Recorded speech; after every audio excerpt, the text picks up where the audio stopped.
Muvandimwe inshuti duhurira kuri uru rubuga, nyemerera dushima Imana cyane ko yaduhaye amahirwe yo kubona ubutumwa uko ijya ibutanga. Hasi mvuga ko tugiye kureba ubutumwa wowe utumweho, ariko turareba uko ubutumwa bw'Imana busohora ku muntu uwo ari we wese n'igihe we atakibitekereza. Ubushize twaganiriye ku byo Yosefu yarotoreye abantu babiri bari muri gereza, bari abakozi b'umwami bakomeye. Umwe yari umutware w'abavuga imitsima ibwami, undi yari umutware w'abahereza vino. Bari bafunzwe.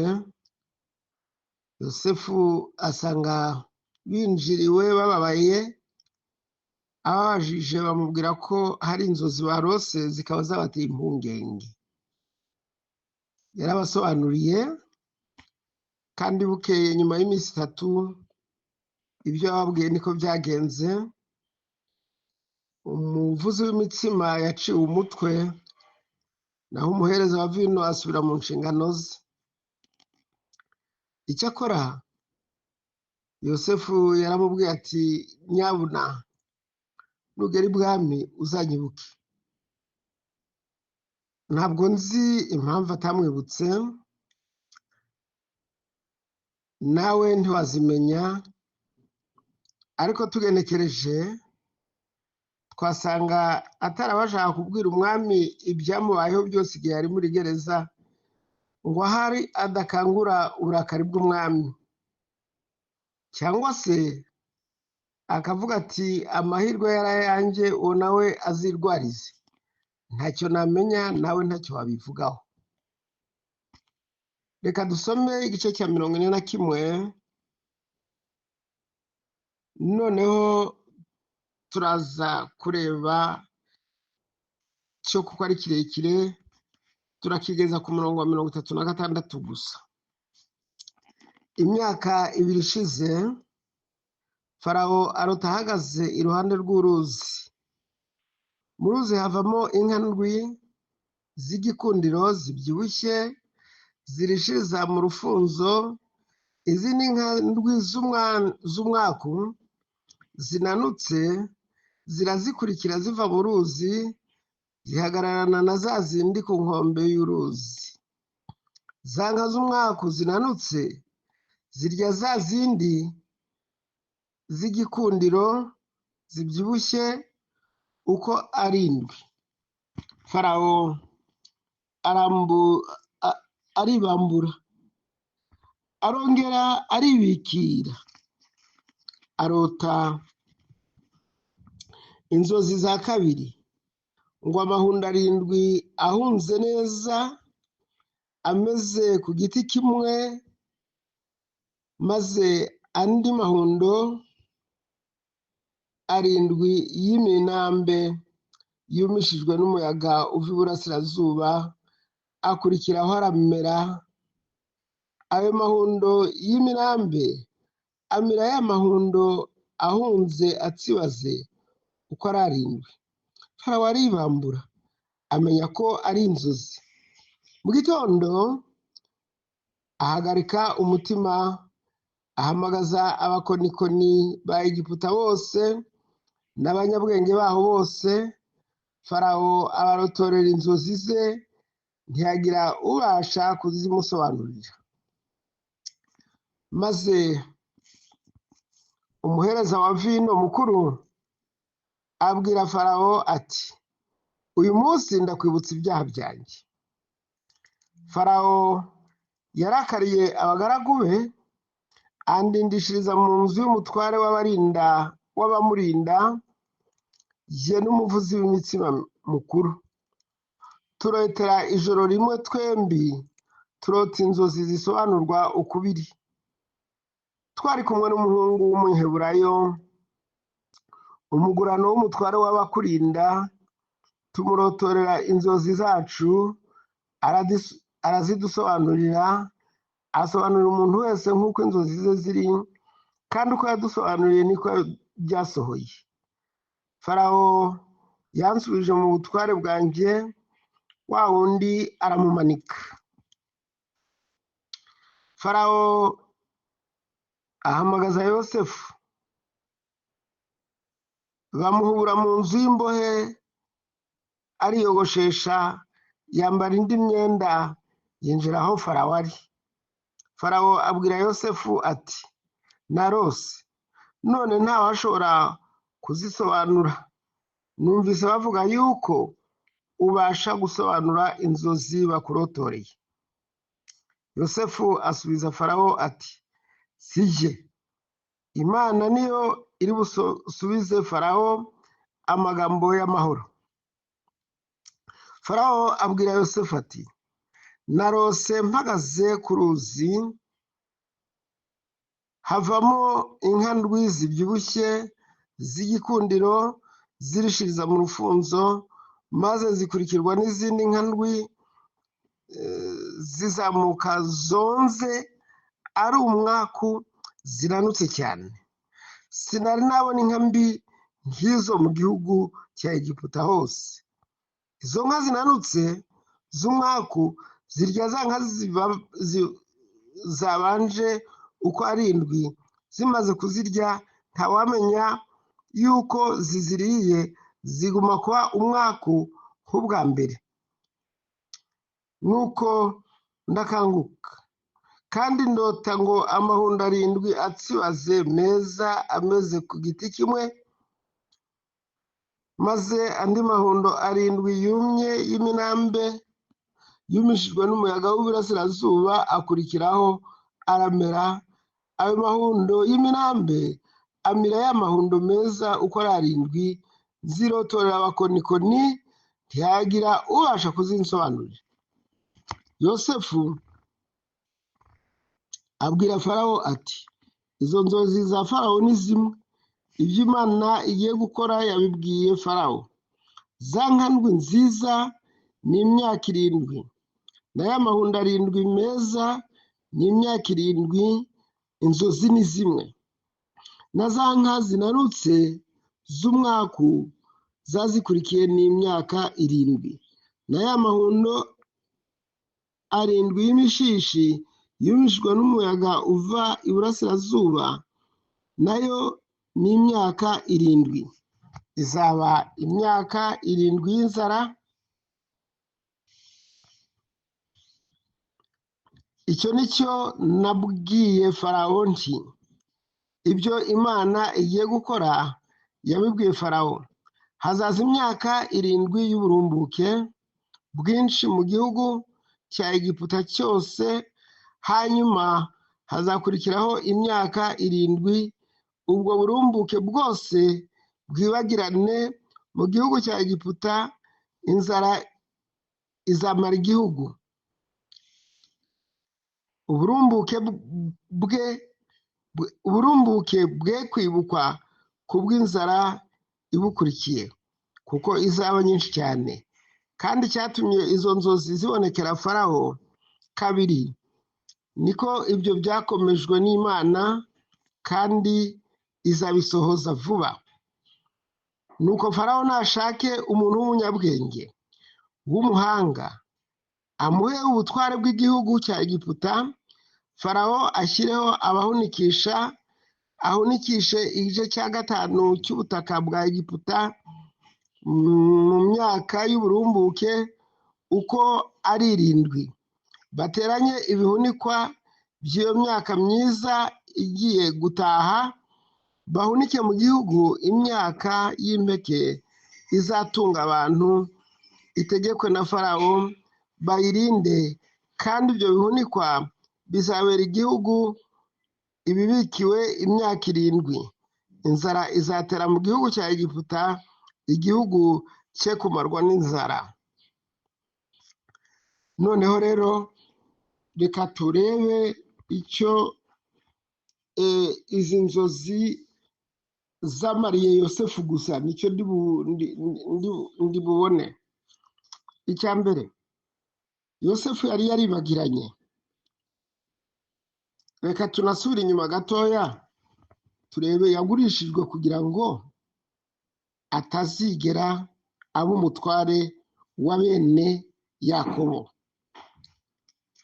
Icya kabiri, Yosefu ntabwo tuzi imyaka, duheruka kubona imyaka yari amaze, dusoma ko yagurishijwe afite imyaka 17 gusa, 17.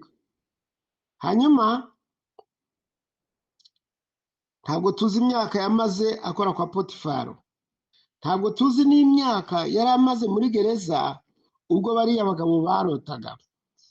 Icyo tuzi, icyo tubonye ni uko nyuma y'imyaka 2 gusa bariya abantu barose, niho Farawo yarose abona inzozi zimwereka ibigiye kubaho mu gihugu.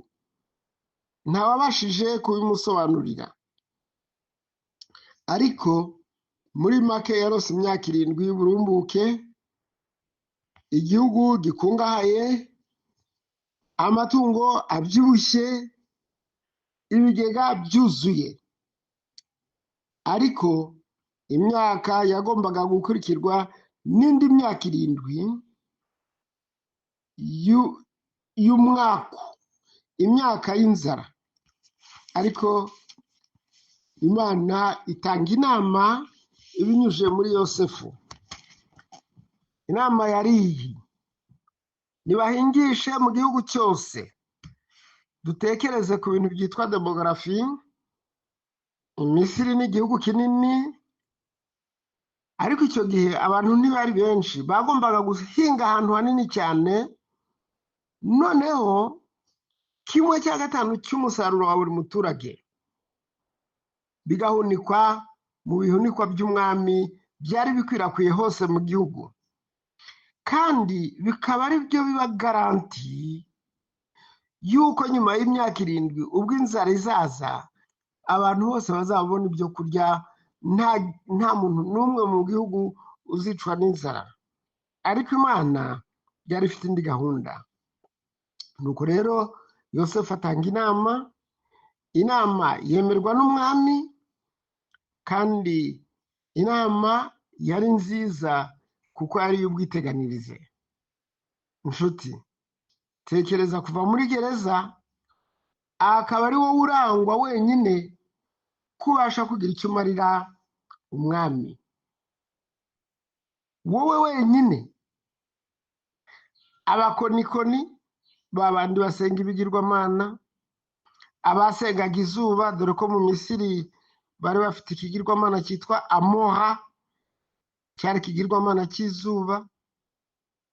Abasenga ibikeri, abasenga inzige, abasenga imihovu, dore ko nta cyaremwe kitasengwaga mu Misiri. Ikinyabuzima cyose cyabaga gifite icyo bagikesha, niko bibwiraga.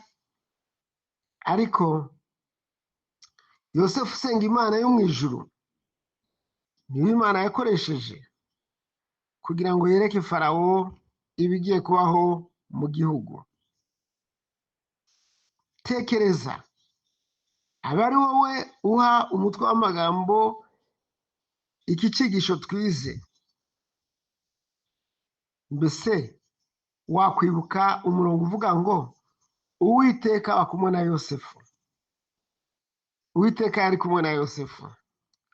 Uwiteka ntigeze arekura Yosefu, yabanye nawe kandi amuhishurira ibigiye kuba mu gihugu byose. Ntabwo nshaka ko dukomeza gutoba icyigisho tuziga ubutaha. Reka turebe uko inzozi Yosefu yarose zatangiye gusohora. Ntabwo iki gice twakirangiza uyu munsi, ahubwo reka turebe uko Imana idukunda wowe nanjye. Mbese iyo wirebye aho wavuye n'aho Imana ikugejeje, usanga ibyawe wabigereranya n'ibya Yosefu. Ushobora kuba utarigeze ubirota, nta nzozi wagize. Umunsi umwe nigeze kurota cyakora sinari nateguye kubibabwira, ariko reka mbibabwire. Umunsi umwe nigeze kurota, nari ntuye ahantu hataba amazi na gatoya, amazi ari kure cyane, amazi aturuka kure, dufite udusoko tuvoma mu bishanga. Ariko umunsi umwe ndota ndi kubatiriza mu rusengero, nibaza impamvu. Ndi umushumba, ndi umupasitoro, aho nari ntuye hari umugezi munini cyane, niwo nabatirizagamo, ariko ndota mbatiriza mu rusengero. Narisetse, sinabibwiye na madamu, ntabwo nigeze mbivuga. Ariko nyuma y'imyaka itarenze 2 ndose izo nzozi nabatirije mu rusengero, ariko ntabwo numvaga ko ari Imana imbwiye ko kizabaho. Numvaga ari uko numvaga ndi kwibuka ahantu nigeze mbona batistere, amazi yo mu rusengero abatirizwamo. Ariko Imana yaje kubinyereka, nyereka ko nzabatiriza mu rusengero. Hari igihe twese tuya turota ibintu ntitubibone ari ukuri, ntitubibone ari impamo. Ikindi gihe narose nimuka kagenda urugendo rurerure cyane, ndagendeshaga amaguru muri izo nzozi, ndaruha. Ariko igihe cyarageze nimuka ngenza urugendo rurerure, icyakora ntagendesheje amaguru. Nyamara iby'Imana igutegurira ibasha kubikwereka, wowe ntubiha agaciro. Nanjye icyo gihe nta gaciro nabihaye, nibwo nyine ni inzozi. Hari igihe dutekereza ngo inzozi ni inzozi. Na Yosefu sintekereza ko iki gihe ari muri gereza yari azi ko azavanwa muri gereza ngo ajye gusobanurira umwami inzozi. Reka tuzafatanye kureba itumanaho icyo Imana yatumye kuri Farawo nuko cyasohoye. Reka dusenge. Mana nziza, igira neza, ikunda twese, ujye udutumaho rimwe na rimwe ntitubimenye, cyangwa tukabimenya ari uko bisohoye. Niko byagenze no kuri Yosefu, ndetse n'abavandimwe be bavuze bati ubwo birose wabona bizaba, reka tubikumire bye kuzaba. Nyamara wowe wari ufite gahunda, uri Imana y'inyagahunda, kandi gahunda yawe ntawe uyikoma imbere. Reka twitegeye yuko umukiza wacu agiye kugaruka akatujyana mu bwami bwe. Ziba inzozi ziturutira izindi zose, mu izina rya Yesu. Murakoze inshuti bavandimwe, mumaze kumva iyi miburo ibagezwaho n'urubuga rw'abahamya ba Kristo. Dore umwaka wa 2025 uratangiye. Turashima Imana ku byo yakoze umwaka ushize ndetse n'ibihe byashize. Abahamya ba Kristo bafite ibyigisho kuri YouTube, washyira mu ishakiro ugashakisha Abahamya ba Kristo podcast, ndetse wareba kuri Spotify, X, Instagram na Facebook n'indi miyoboro itandukanye. Duharanire twese kuba mu ruhande rwa Yesu Kristo ubwo muri uno mwaka mushyashya dutangiye, tuva mu byaha kandi tumwitegura kuko ari hafi kugaruka. Duhitemo Yesu bikiri none kuko ejo atari ahacu. Ushaka kutwandikira wajya ku rubuga www.abahamyabakristo.org cyangwa kuri email abahamyakristo@gmail.com na telefone guteranya 1 7 7 856 6 Abahamya ba Kristo twishimira abatubaza ibibazo cyangwa baduha ibitekerezo. Musangize inshuti n'abavandimwe. Uwiteka abahe imigisha muri uno mwaka mushyashya dutangiye, uzababere mwiza, muzagire ubuzima buzira umuze. Imigisha n'amahoro biva ku Uwiteka bibahoreho.